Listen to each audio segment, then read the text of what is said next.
মাইর খাবো, মারামারি করব না। আমরা মাইর খেয়ে হলেও, রক্ত নিজেদের জড়ায় হলেও আমরা বিজয়ী হয়ে প্রজ্ঞাপন নিয়ে বাড়ি ফিরে যাব। আমি নো স্লোগান, নো স্লোগান। এখন কথা শুনেন, স্লোগান হয় এখন হবে না, ব্যারিকেড দিলে বসে পড়বো ওখানে। আমরা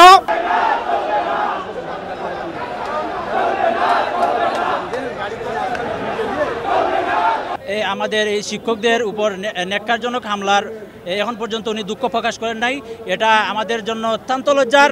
উনি একজন শিক্ষা উপদেষ্টা হয়ে উনি শিক্ষকদের উপরে এত বড় একটা হামলা হয়ে গেল, কিন্তু এখন পর্যন্ত উনি দুঃখ প্রকাশ করেন নাই, সুখও প্রকাশ করেন নাই।